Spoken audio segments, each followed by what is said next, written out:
You are listening to Mining Stock Education. My biggest win by far was a mid-tier producer, Crocodile Gold. I mean, it's turned into a 100-bagger. Well, thank you for tuning in to Mining Stock Education. I'm your host, Bill Powers. And in today's show, you're going to hear from a returning guest. It's been at least a few years, Don Durrett of GoldStockData.com. Don, thanks for coming back on the show. Yeah, Bill. It's been a while. It's good to be back. Yeah, I mean, I really want to talk miners. I was listening to a podcast of yours recently, and I was excited because it was like you were talking mining stocks, like into the details. I'm going, I want to talk mining stocks. Let's start out with Newmont. What's your commentary on the recent Q2 earnings of Newmont? Yeah, so I have their margins at $12.50, which is adequate. It's not great. You know, 1,000 would be kind of low end. 1,400 would be much better. You know, their costs have gone up. The one thing about this earnings report that I was kind of disappointed with is, you know, they spend more money on buybacks than buying back debt. And it's kind of the hubris on these big mining companies. They treat their company as if it's a normal business, but it's not. It's a cash business. It's very unique, right? They don't have customers. They have buyers, right? And the value of the company is all based on the price of gold or silver. And then it's also all your mines steadily, you know, they go away. You got to go find another one, right? Costs a lot of money to go find another one. So you're always trying to find another one. So you can't treat it like a normal business. You know, you got to treat it as a mining business. And it frustrates me to no end. It's like Kirkland Lake. They basically showed everybody how you do this the right way.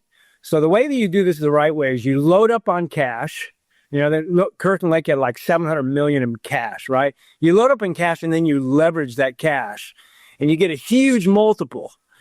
And the thing that's beautiful about having a lot of cash and no debt is that every quarter you can buy back your stocks, you can pay a dividend, and you just keep adding more cash, right? So every dollar that comes in, you can pay for all your exploration you want. You can build a mine. You can pay. You know, it just gives you so much leverage. And Kirkland Lake had a multiple of 25, and it was just going up. I think it might have been over 25 when they sold. But Newmont's got a multiple of 10, and the reason they have a multiple of 10 is because their balance sheet sucks. You know, they got $7 billion in debt. If they had zero debt, their multiple would be at 20.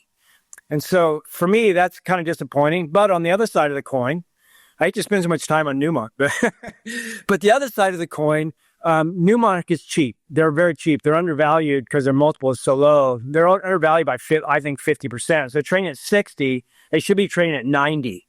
And so I think these miners are all going to pop. You know, at a certain point, we're going to get a bull market here. We're like early innings of a bull market. At a certain point, where it's really going to kick into gear. And when that happens, Newmont's going to rip to 80, 90 very, very quickly and catch up. And be a leader. Tom, what do you think about Agnico Eagle? You know, they're widely recognized as the best capital allocator in the space. Yes. They also have a premium because of it. You mentioned Newmont's hubris. Do you see any hubris in Agnico Eagle? To a certain extent, yes. I think you're right. I think Agnico is, you know, the best mining company, the best run. I really like the way they run their company. It's my biggest position, not because I never even bought Agnico Eagle. I bought Crocodile Gold, and it just turned into this monster stock, and I just held on to it. I haven't sold it. You put 7,000 into that, right? Yeah, Crocodile? 7,000. It's going to do 7,000 to $1 million. Geez. Is it at $1 million now? It's at $1 million? It's going to be. It's like over 300, but I think it's going to go up another 3x. So I think it's going to $1 million. I think that we're going to $5,000 gold. And if we're going to 5,000 gold, I basically project out that I think Agnico is going to be a 3-bagger and Newmont's going to be almost a 4-bagger at $5,000 gold. So we have this huge upside in the majors.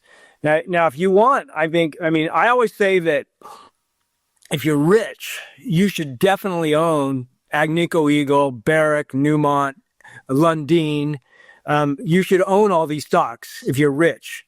And you're going to get nice returns and you're going to get nice dividends. But for me, I'm chasing alpha.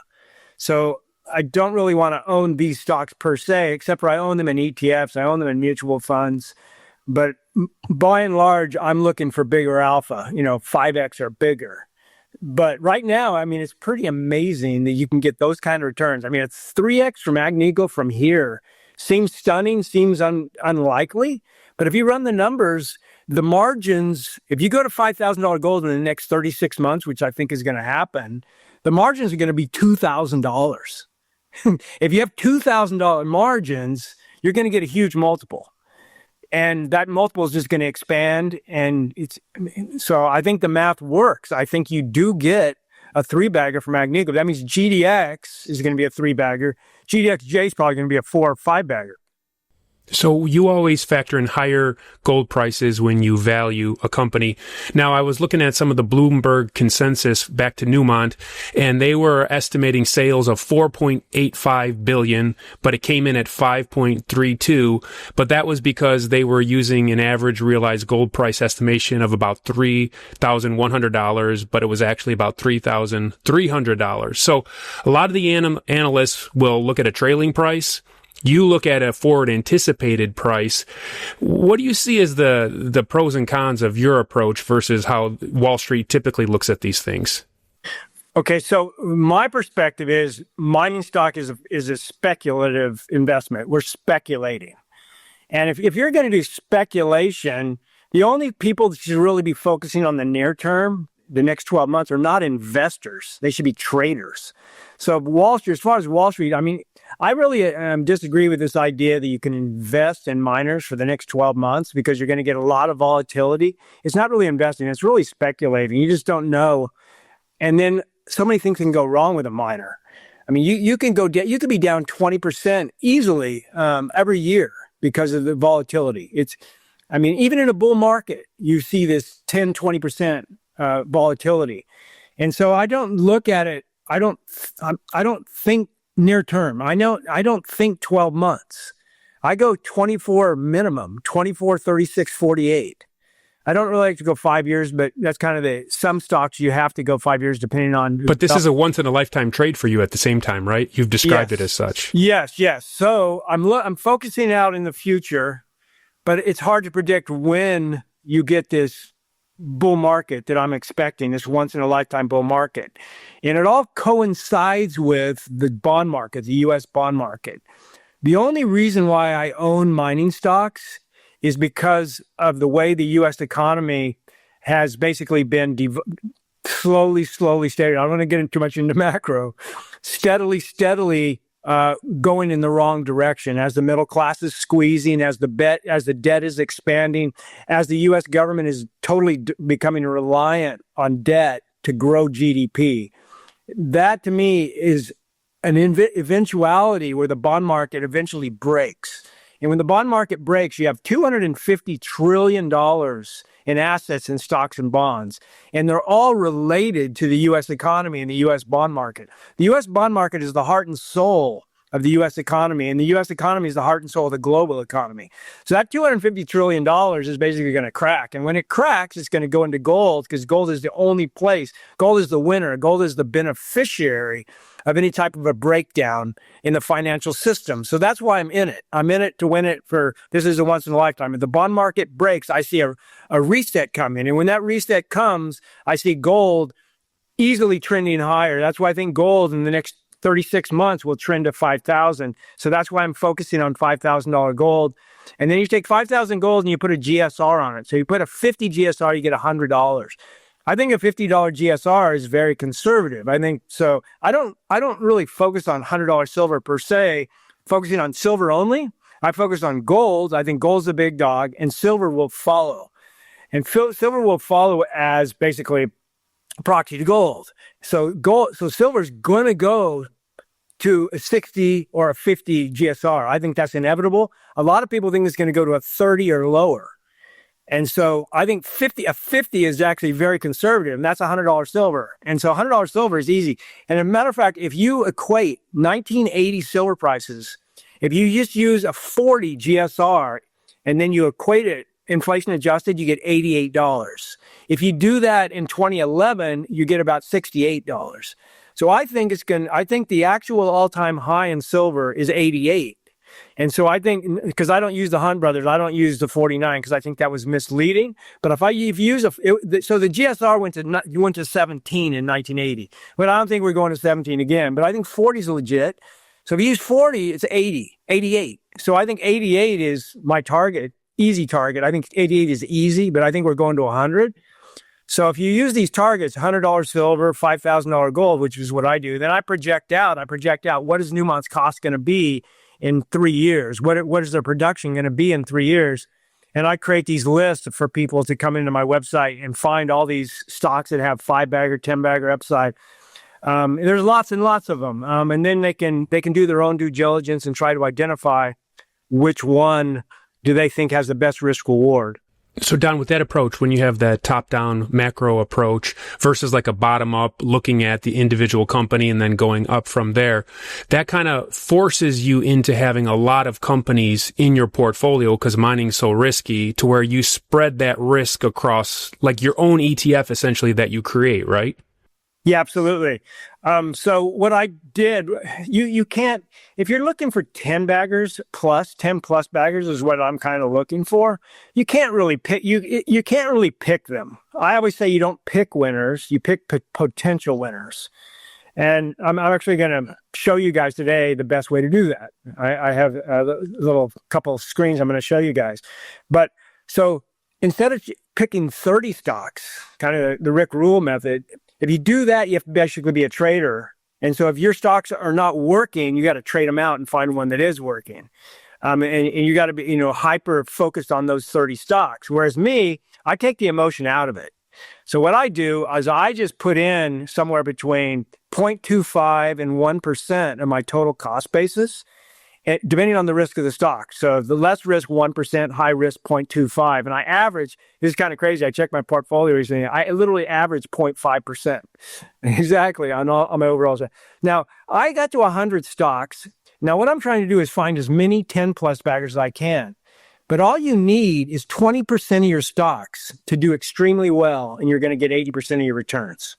So all my stocks, I only need 20% of them to do well, which is kind of crazy because my alpha is so huge.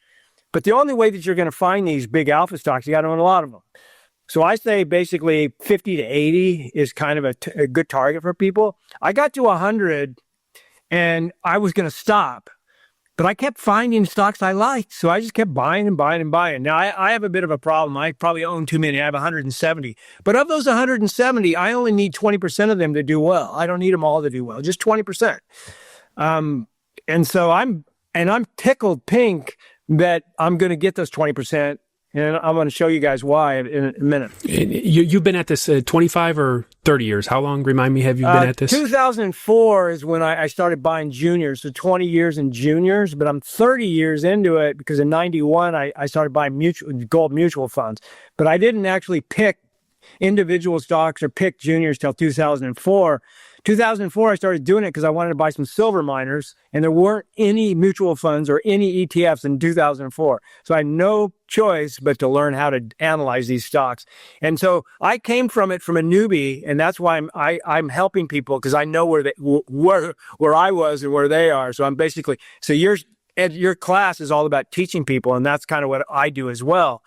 Wrote my book, which is basically a textbook on how to analyze this stuff. And then I created my website, data. So I'm basically trying to help people. I'm bringing people along for the ride. And what is your portfolio up since inception then, 2004? Or do you track it with that specificity, Well, and how do you factor like opportunity cost to it? Because you ride the cycles up and down at least a few times. Yeah. So the one thing about my portfolio is I always think in terms of, I want to be positioned for the breakout. So my overall portfolio is up well over 100% for my cost basis. So I look at my cost basis and then where I'm at. So I'm up over 100%. So I'm doing things right. But the other thing is I'm uber positioned for the breakout. And that's what I always wanted to be. I always wanted to make sure that I was up and then when it starts, I got all these positions, right, that are ready to rock and roll.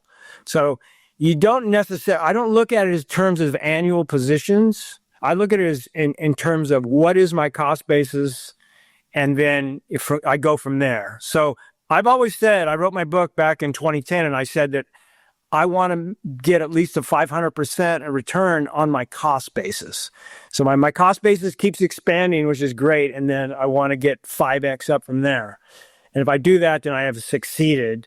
But yeah, I can't, I'm very, very bullish right now where my portfolio sits and where the gold price is going, and where I think we're at the beginning of a massive bull market in the miners, which I think will last at least 3 more years. What I want people to do, what I've learned, is you shouldn't buy a stock unless you have an edge. Now, it took me years to understand what that meant.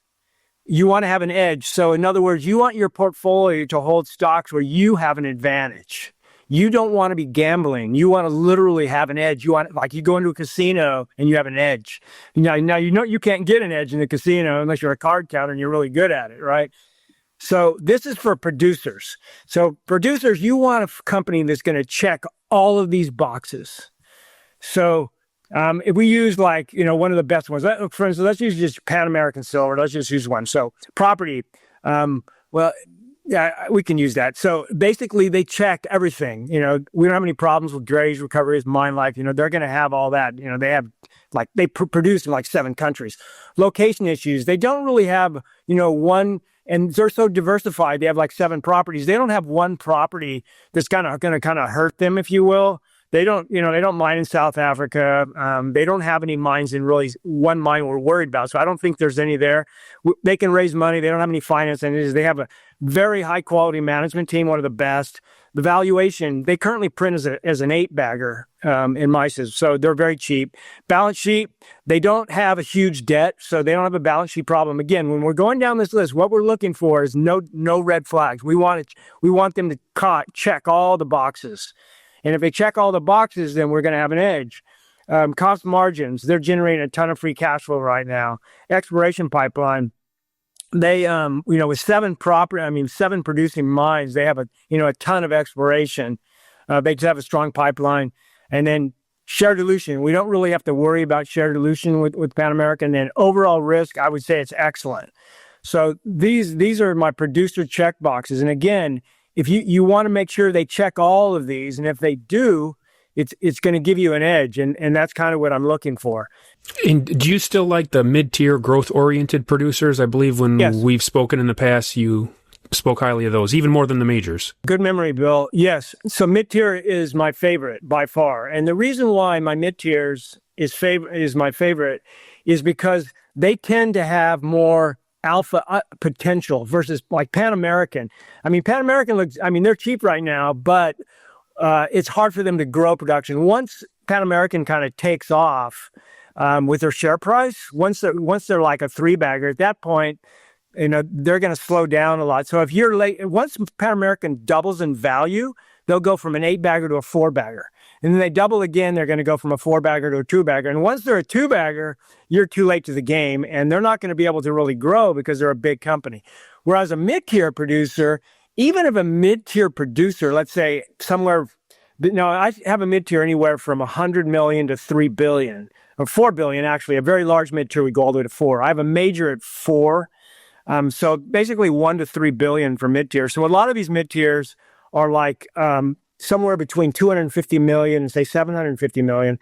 And those companies have a ton of leverage for growth. Now, the reason why I didn't mention this earlier, but producers have the best risk reward because they can grow 3 ways. The first way is through just the price of gold going up. Second way is they can build a new mine through development and exploration. And the third way is they can do an acquisition. So there's 3 ways for a producer to grow. And a mid-tier producer, they can have just as much financial access as a major. So all they have to do is be a shark, go out there and buy new companies. And since they're growing from a smaller place, they can grow rapidly. My biggest win by far was a mid-tier producer, Crocodile Gold. It's turned into a 100-bagger, and it wasn't necessarily Crocodile Gold per se, but it was a mid-tier that I started with. And so you start small, and it just keeps getting bigger and bigger and bigger. And so I think that in another mid-tier that I do exceedingly well was First Majestic. I bought it about $1. It went all the way to 25. So it was a 25 bagger in 3 years. So these producers, since they can grow in multiple ways, they can really explode in value. But you never sold it though, right? In 2011, you never sold it. Yeah, I sold my cost basis. So it's all profit. So sometimes I decided to sell my cost basis when it was at $20. So it's all running on profit. You sound guilty, Don, but you don't need to be guilty taking a 20x profit. Yeah, well, I usually don't do that, but I did it for First Majestic because it had this huge run, and I said, okay, I'll take the profit. I'll take it. The cost basis off the table. Now, do you ever sell a loser? Do you ever sell a loser? Absolutely. That's what you do. You prune out your dogs. I'm constantly selling my dogs. And I replaced them with new stocks. So I have 170 stocks, but I probably sold 30 dogs. And currently I have less than 10 dogs. Actually, I think I have less than 5 now. So when I identify a dog and I think it's a dog, I'll get rid of it and then replace it with a stronger stock. Yes, absolutely. Don't hold your dogs. When you know a company as a dog, it's basically you didn't buy a dog. So the story changed. As the story changed and now it is a dog, and so it's no longer what it was. If it's no longer what it was, get rid of it. You only want to keep the companies you believe in. You want to keep the companies that have the same story. So yeah, sell your dogs. Okay, developer checklist. So now developers, so I want to have about 60% of my portfolio in producers and about 25% in developers and 5% in exploration. And the reason why I want about 25% in developers is because the developers is where you can get your 20 baggers.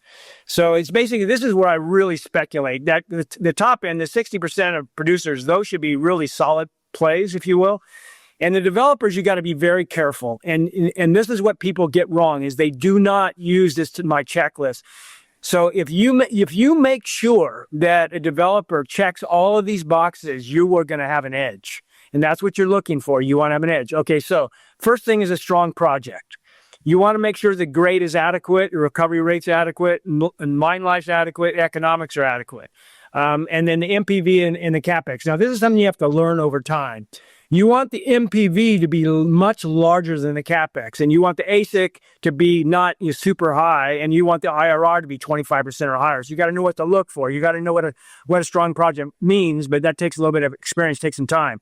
Don, do you use the assumptions that the company gives you, or do you create your own inputs to calculate IRR and CapEx and NPV? I use what they give us, and they're just estimates. But the one thing you can kind of read between the lines is a lot of times they only use part of the deposit. They don't use the whole thing.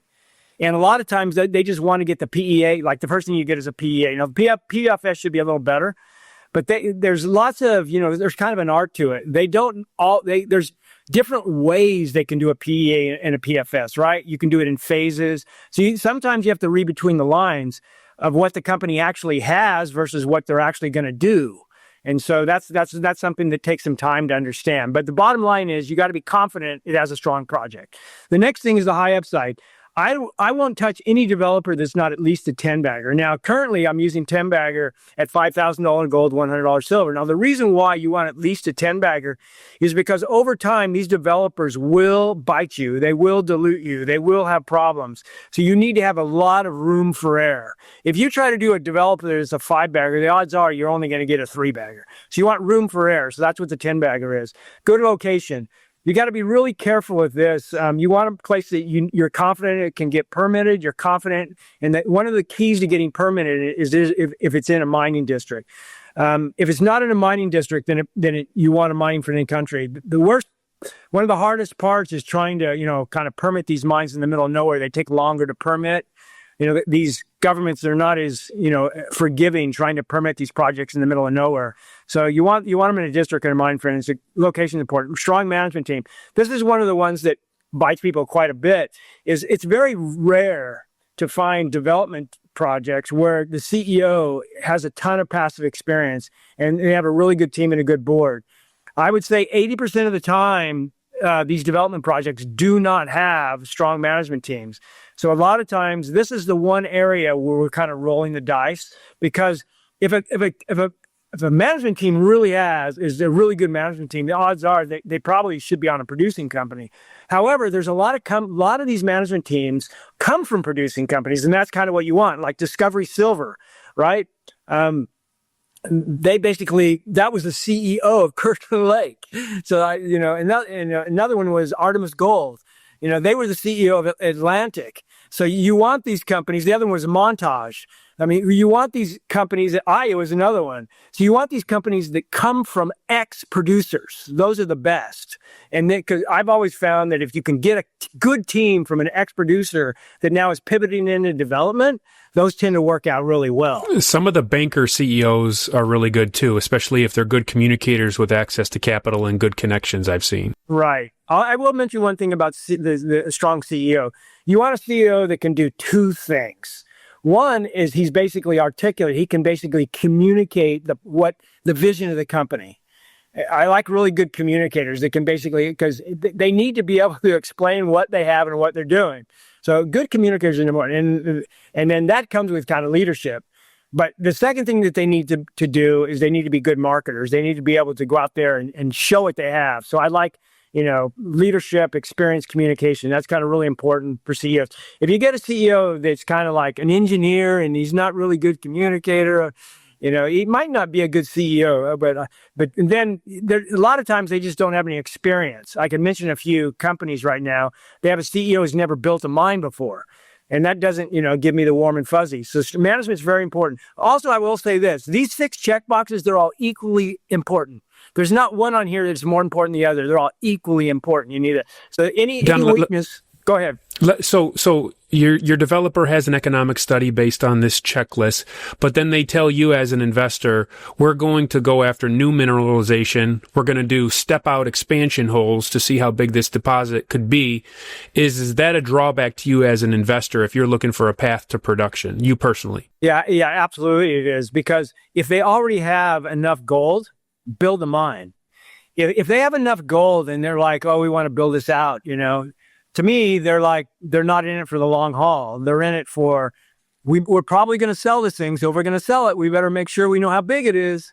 That to me is a red flag. I prefer companies that basically once they see they have a mine, they're like, let's build this thing and then we'll grow afterwards. I want to get it into production, so that's what I want to see. I want to see a team that's uber excited about building a mine. And then, hey, we'll drill this thing later. We know it's there. So yeah, that for me, it is a red flag. Okay. Sometimes these development stories get taken over too. And I don't know if I've ever seen you get excited about a takeover of a development story, because your general posture, isn't it a little bit of, it was an under valuation that they were taken out at because of your forward-looking expectation for gold and silver and how you personally value these projects? Well, there are certain takeovers that absolutely make sense to me. And I could own both companies. If I own both, I get really excited. For instance, Gatos, when Gatos got taken out by First Majestic, I was like, I owned them both. But I loved it because Gatos didn't really have a long mine life, but it basically fixed First Majestic. So, so I absolutely loved it. Then Pan American took out MAG, and I owned both. And MAG basically turned Pan American into a silver producer again. Their revenue jumps from 20% to like 27%. But those are producer takeovers, right? Not a development project takeover. Yeah, that's true. But you could have a development takeover that's somewhat similar to that, where it's basically very cohesive. It's very, very, it helps both companies. But yeah, those were two. You had, it's generally, if a developer gets taken over, the developer is going to be a lot cheaper than the buyer is going to get the better deal normally. And if I only own the developer, I'm not going to be very excited because I want them to build the mine. And I always say you make your money on the second mine. So normally, no, I'm not excited about it when they get taken out. Okay, path to production. This is probably the one area that you can generally identify a problem easily. Is that you go to their website and you look at their presentation and they basically don't have a plan, not a strong plan. They don't have a plan to production. They don't really tell you what they're going to do. They don't tell you about the permitting, how long it's going to take. They don't have a chart that shows you a timeline. And if I don't see a path to production, that tells me they don't have a plan. And a company, when they show me it, there was one company I was I gave the CEO, chairman, Mike Williams, Aftermath Silver. I interview him. I always give him a hard time because he didn't have a PEA. I'm like, where's your PEA? And basically he told me that, he doesn't want to do a PEA till he understands, the manganese. So basically he's telling me, we don't have a plan yet, Don. We don't have a plan. There's no reason to do a PEA until we're kind of ready. And so for me, that was a red flag. However, that was a company that I gambled and I bought it before they had the plan. So once in a while I will do it. And the reason why I did it is because Mike Williams, as chairman, he convinced me that, hey, don't worry, Don, we're going to build this thing. He convinced me they were going to build it, even though they didn't have a plan yet.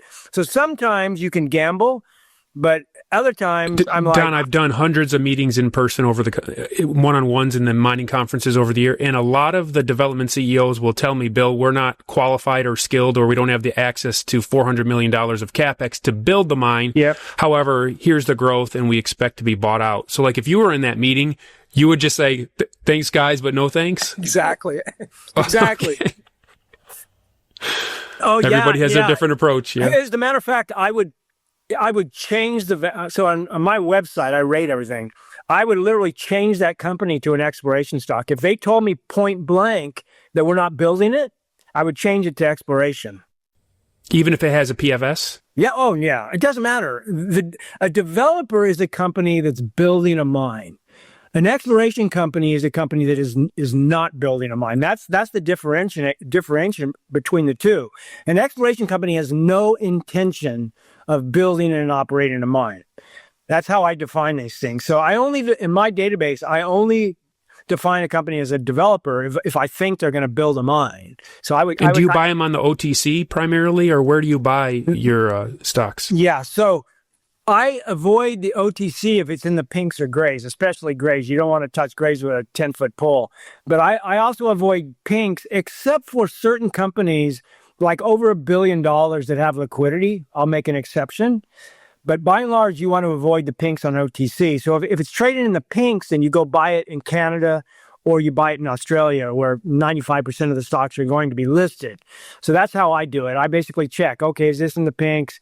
If it is, then I'll go buy it in Canada or Australia. But once in a while, like Fresnillo, for instance, Fresnillo trades in the pinks, but they have they're fine because they have a lot of liquidity. And there's maybe a couple others that are similar to that, but by and large, I avoid the pinks. Okay, the last one is strong insiders. And this one, again, all of these are just as important as the other. If a company doesn't have at least 25% insiders, the odds are very high that they will sell the company before first pour. That's my personal experience over 20 years, especially when they have really low insiders. Now, what is an insider? An insider is any investor who's in it for the long haul. Any investor is in it for big alpha. These are like these are the people that don't want a 30% or a 50% premium because they know this is a 5-bagger all day long if they build it. So I consider insiders to be management, the board, anybody that's labeled as an insider, some high net worth people, if they mention their names, or a mining company. Those are kind of my insiders. So if you find, if they check all these boxes, then I believe you have an edge, and that's what I'm looking for.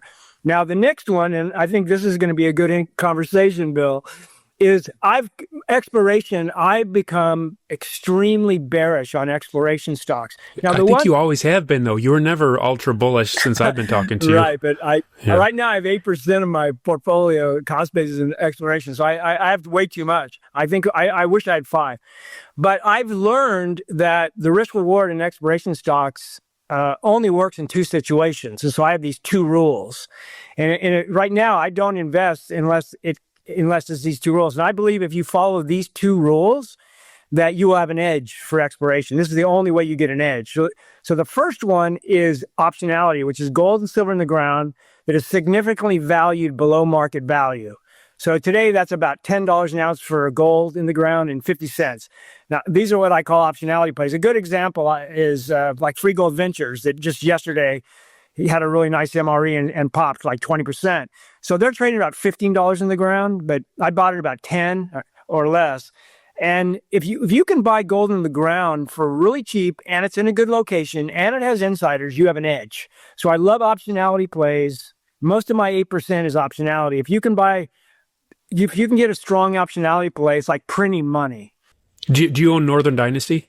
No, the reason I don't own Northern Dynasty, I think that's a development play, but the reason I don't own it is a 4-year build. I don't want to wait 4 years for them to build a mine, because you're not going to get paid till the mine gets built. What about International Tower Hill? I love it. I love International Tower Hill. I think it's one of the better development plays out there. We're talking about development. This is about exploration. But yeah, I love it. I love International Tower Hill. I think it gets built. They check all the boxes. So if we go back up here for International Tower Hill, if you go down this list, they check all the boxes. That's what I'm looking for. So I love International Tower Hill. I've held it for a while and I'm up pretty good. Okay, so the second one, this is really important. If you are buying exploration product, if you use these 2 rules, you will have an edge. Okay, this is the second one. And this is the one that everybody likes. And the reason why is because you want to buy an exploration company that's early in the Lassonde curve. So that means it basically has a low market cap, low share price. That's what the early in the Lassonde curve means. The Lassonde curve is the share price, and it starts at 0 and it goes up. So you want to buy it early on the share price. You want to get in early. That's a big important. The second thing you want, that's number 1, is you want to make sure it has an excellent drill hole. So if we go here and you can see my cursor, for gold, we want a gram meter of at least 200. If it doesn't have that, you do not buy it. Ideally, you want it greater than 500. So if you find a company that has early in the Lassonde curve and they hit a stellar hole over 500, you can jump in. And then basically you put a stop loss on it of say 10%. And if it's the real McCoy, you will never hit your stop loss. And so for a perfect example is Snowline. So Snowline had a stellar hole and that market cap was 35 million. If you bought it on that day, and in the very first hole, they never go up 100%. They'll go up 30, 50%. You buy it and then you put a 10% stop loss. You will never, if it's the real McCoy, it will never stop out.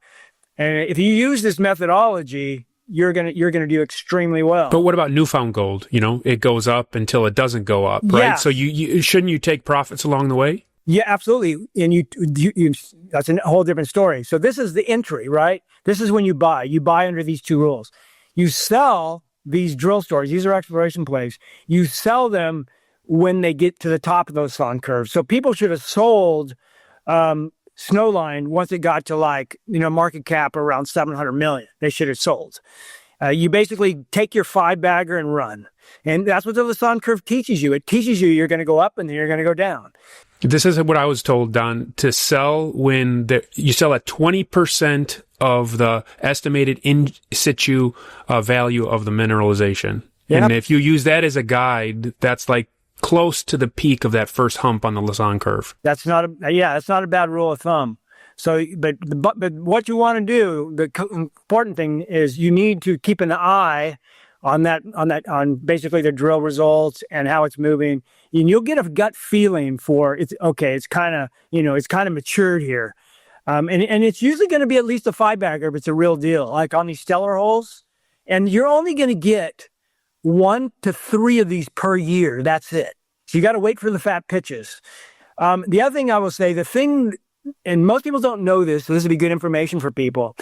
The one thing that's beautiful about these exploration stocks, and the reason why most of the newsletters pump them, is because they're inelastic, which is mind-blowing. What I mean by inelastic is when Snowline hit that drill hole, that stellar drill hole, it didn't matter what the gold price was. Absolutely, it did not matter. The only thing that mattered was that the next drill holes were big and the deposit was growing in size. That's the only thing that mattered.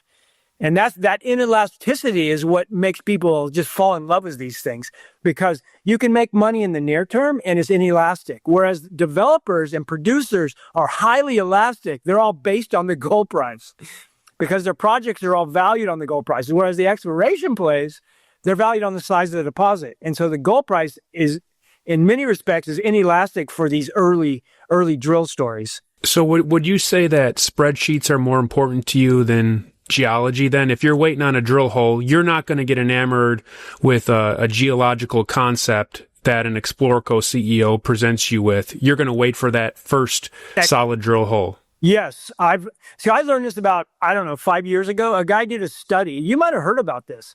A guy did a study, and what he found was every large deposit had an excellent drill hole. Every single one. And as a matter of fact, he could determine the size of the deposit based on the biggest gram meter. So in other words, you can't get a 2 million ounce deposit unless you have a gram meter of at least 200. So if you don't have it, if you don't have that excellent hole, if you don't have that 200 gram meter, you're begging. You're not going to get a 2 million ounce deposit. So that's the reason why you wait, because you're not going to make a 5-bagger if they don't have a lot of gold or a lot of silver. You're not going to get that big upside. You need to follow through drill holes. So a company comes out with like a 120, 150 gram meter. A lot of people are going to buy that. And like some of you have a whole bunch of 70s and 80s and 90s. And they're like, this is fabulous. This is great. And they buy it. In actuality, it's probably going to disappoint. So then, because with the discovery holes that you're referencing, that's not contingent on the gold price. We're talking about gold discovery here. You're more prone to sell those before gold gets to $5,000 an ounce is what you're communicating. Yeah. Oh, yeah. The only ones that I'm going to hold on to are the beautiful optionality plays that I know they're going to sell. And I know that basically they're just going to go higher until they get sold. So I probably won't sell them. For instance, I don't think I'll sell Free Gold Ventures until Eric Sprott does.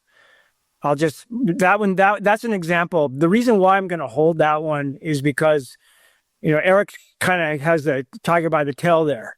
He owns 29% and he's not selling, and he's got another group that owns another 20%.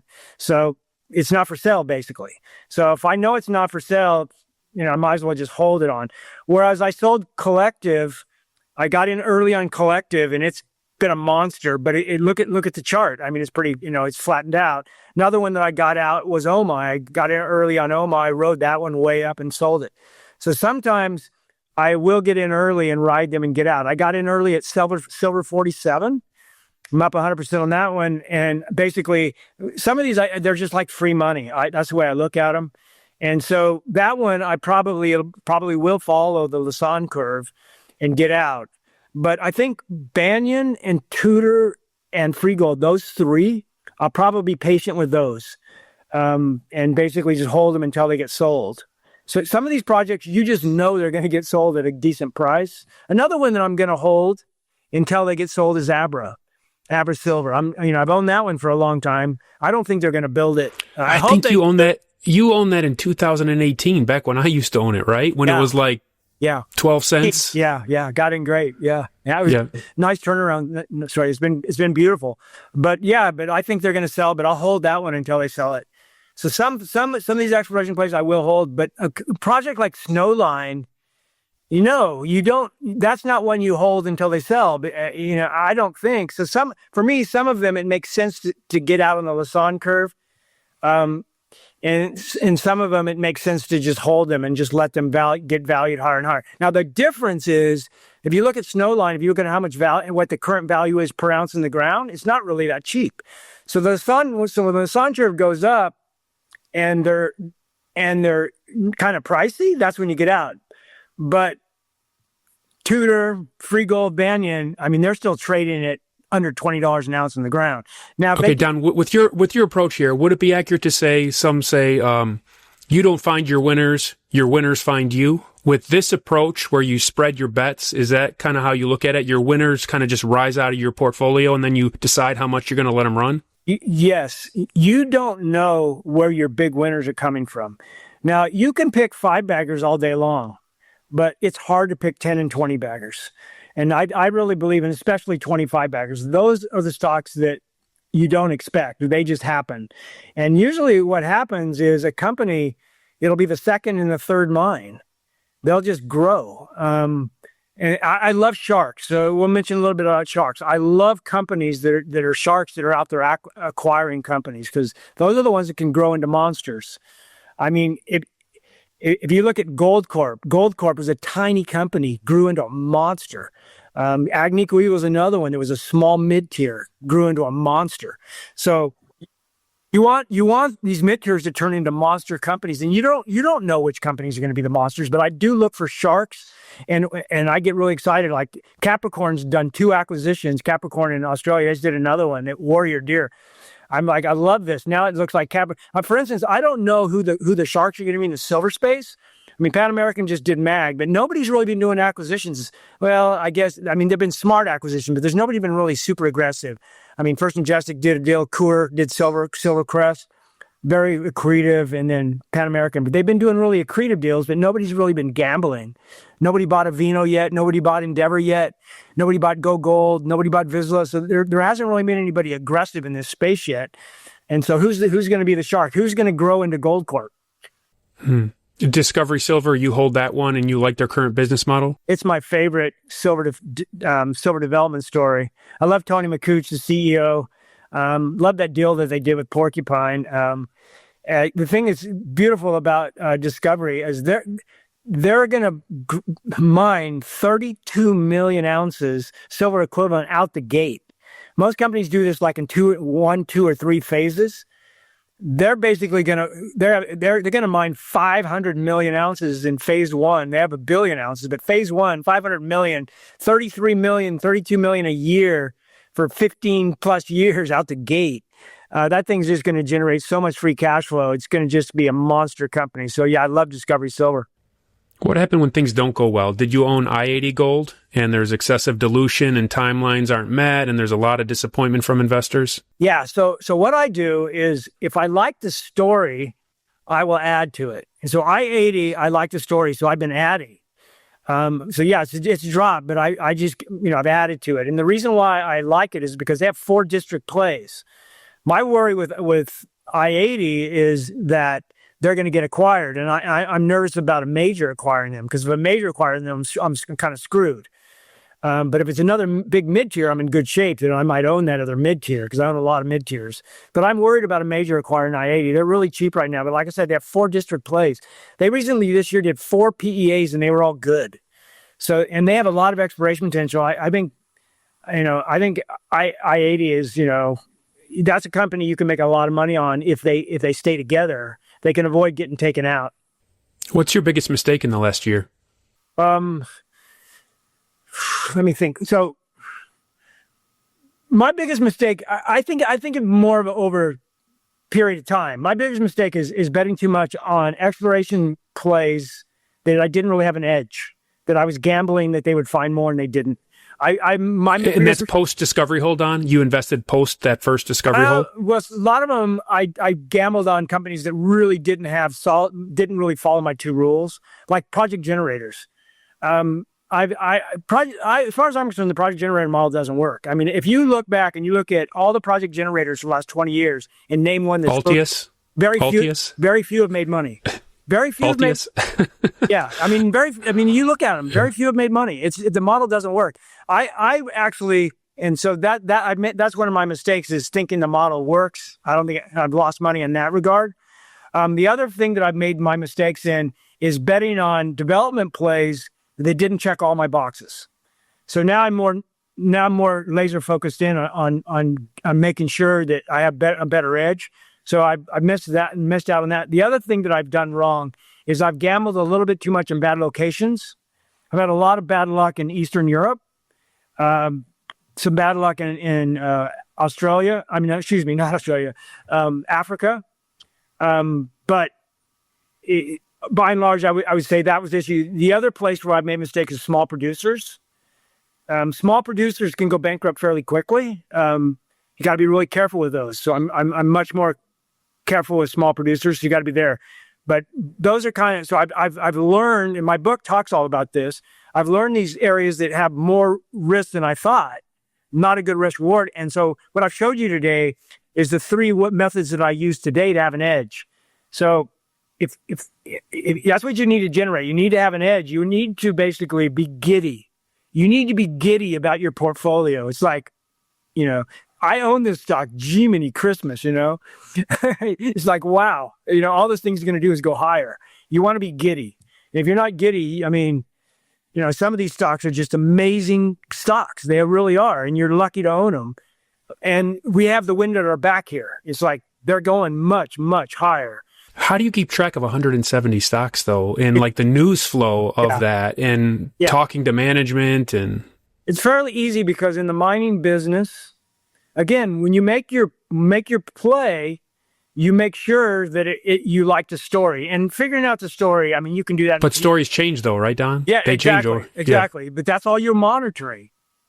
So you buy it, you might spend a couple hours understanding, you know, the story, doing your due diligence. For me, I mean, I can find the actual data that I need. But then when you monitor it, so, and today it's pretty easy to monitor the daily flow of information. You have Mining Hub is free. You go to sign up the Mining Hub and they will send you the daily drill results, the daily news. Then the Junior Mining Network is also free, and they'll send you all the news. Those two alone will give you 80% of the news. So if any stock that you own had a problem, that's what you're looking for. You're looking for a problem, then you're going to find out. Then you go and check, and then maybe you do the follow-up. The other thing that I do is I will look at my how much I paid for it and what the current valuation is. And so I have a kind of a cutoff line. Well, I guess I can tell you, it's basically $4,000. So any stock that I have that has a current valuation of $4,000 or higher, I don't really care about that stock. It's basically well positioned. But everything's below $4,000. I look down that list and I look for two things. I look for a stock that is having problems. It's like, why is it below $4,000? Why is it? And I might do some research on it. Or if I like it, I'm going to add to it. I'm basically underallocated. I don't want to have a stock that I like and everybody's going to be different on this. Mine cutoff's 4,000. And so it's like, if I have a stock that I like, I do not want to have an allocation below 4,000, because if it's a 10 bagger, I'm not going to get a good return. So I want to make sure I have a decent allocation. Now, if a stock is say below 2,000, I'm looking at that stock to see if it's a dog. Why is this stock below $2,000? Why? And so those are the only stocks I really need to look at. So three things that I do. I check the news daily for any problems, and then I check the valuations for problems. And that allows me to see which stocks look. Now, that's how I get rid of my dogs. So these stocks that are basically below $2,000, I look at them and I go look at the story, and then I have to decide, is this story, how much does this story change? Is it a dog? And then if it is, I'm like, see you later. Bye-bye. But you're doing this full time now, though, right? So you have the time to do the investigative work. Yeah. But I only started doing this full time in 2019. So from 2012 to 2019, actually further back now, I started in 2004. I always had 50 stocks.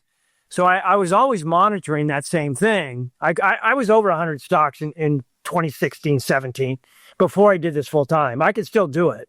You can still check the news. You can still check your portfolio for problem stocks, get rid of the dogs and let the winners run. But the one thing that I don't do, that Eric Sprott and some of these other guys do, is they press their bets. So if they have a stock that they look for stocks that are running, right? So it's, if it's running, they're going to press their bet. I don't do that. I don't press my bet. I just make sure I have enough allocation. The only one you buy in the open market, though. Eric usually invests directly in the companies, but you're buying in the open market too. Absolutely. It's pretty rare for me to press bet. The only one that I really pressed my bet, and I did this, it was basically odd, was Greatland Gold, which I have a crush on because I just love that stock. So Greatland Gold, they were a JV with Newcrest, and they had this beautiful Haberon project. It's going to start out at 400,000 ounces a year with a cash cost about $500, 20-year mine life. It's similar to Discovery's beautiful silver project. And Newmont didn't want it. So Newmont bought out Newcrest, and Newmont didn't want it. And Newmont's lost its mind because Haberon is one of the best projects in the world. And so Greatland bought it from Newmont. And so now they were trading in London before, but they decided they were going to move it to Australia, and they did that in July. And so now its main exchanges in Australia. So what I was going to do is sell my shares in London, because that's what it was trading before, and buy them in Australia. So what I did was I bought them in Australia the first day that it was trading, the same amount that I had. And then I went to sell them in London, and I couldn't. Has that ever happened to you, Bill? You go to sell a stock and you're going, I don't want to sell this thing, right? So, I haven't. Sometimes I want to buy a stock and I can't. Certain Fidelity and Interactive Brokers restricts me from buying sometimes. Okay, but I couldn't sell it. I'm like, Don, this is a beautiful stock. Are you sure you want to sell this thing? And I couldn't. So that was a pressed bet on accident. But so now it's basically I doubled my position in Greatland. But yeah, I have a crush on Greatland. That's what I try to tell people. Your website is goldstockdata.com. Have you incorporated AI into your spreadsheet build out and the information you provide to your subscribers? No, I have not. But right now, it's interesting you mentioned that. So right now we're working on enhancements on our website, and we put in the next release that's coming out probably in a month. There's actually 4 links to AI. Whatever AI you use, there's little icons in the main menu, and you just click on. You'll be able to tell which one it is, right? They all have a unique icon, right? So, that's the one I use. And then you click it and it'll just open it up. So we know that AI is important for people. I use it all the time. The thing is absolutely amazing about AI that we've never had before is when somebody puts out like an MRE and it's like all consolidated, polymetallic mine, you just take the chart. You don't have to enter the numbers, just the image, right? You take the image and you drop it into Grok and you say, okay, what's the AUEQ? Or what's the AGEQ? And it basically answers the question. What I've been doing, Don? I've been testing it, though. Like when I know the answer in regards to something about a mining stock, I'll ask Grok 3 the question just to see if it's giving me an accurate answer. Yeah, so I'm kind of doing some beta tests personally. It's not that good at analyzing mining stocks. It kind of cracks me up. I always talk to Grok and I say, good thing you're not going to steal my job, because currently analyzing mining stocks is difficult. And currently, Grok does a really poor job of it. If you ask it, okay, compare these 2 stocks and tell me which one is better and why I should buy it, kind of thing. It currently isn't up to speed. It'll get there, but I think the reason why it doesn't know how to analyze mining stocks is because the industry doesn't know how. Like Wall Street doesn't know how. So it's like, okay. Did you listen to my interview with Rick Rule a few months ago, and when I asked him about AI and how he's implementing it? No. Okay. So he basically thinks that AI can replace even him in 5 years, to where AI will be able to look at geological models and assess all the data, and there can even be a AI agent, a Don Durrett clone that uses Don Durrett's approach better than Don Durrett in real life does. Yeah, but not today, not yet. But yeah, in 5 years, absolutely, maybe even sooner than that. But right now, I can't do it. It actually does a poor job of picking stocks. I think picking the best ones. I've actually tested it out to see if it could do it, and I'm like, no, you can't do it yet. You don't know how to value these companies. And the reason why it doesn't know how is there isn't anything it can learn off of. Right? There's nothing out there yet for it to learn off, but it'll learn. It'll figure it out. But where AI is really, really useful is it's better than Google. Like if you want to know what was Hekla's ASIC last quarter, Google wasn't really good at doing that. AI is really good at doing that. Balance sheet, what is Hekla's current debt? You couldn't do that with Google. But you can do it with AI, and it's getting better and better at it, as a matter of fact. So I'm definitely impressed. I love AI for that reason. It's a better search engine. It kind of mystified me that, Google, everybody was saying that Google's search revenue is up and everything's fine. Don't worry about Google. But I'm telling you. I think their ad revenue is way down because of AI. Well, their stock went up. They basically said that it was up. But the bottom line is that Google sucks compared to AI for most questions. So I think that Google, they're trying to incorporate the same methodology in their search engine where you got to go find a link kind of thing. AI doesn't find links. AI gives you answers. And it will give you hyperlinks. At least Grok does. Will hyperlink a lot of the data that it aggregates. Yeah, some of it. my point is that I think that Google's in trouble because it basically had a 100% monopoly on search. And now search is getting split up between all of these AI engines. And I think you're going to have 5 AI engines splitting this all apart. So we'll see if Gemini, that's their AI, if Gemini can get a big market share. But if it doesn't, then it's kind of in trouble. So I'm not a big fan of Google right now, especially if they take YouTube away, which they're thinking of doing, right?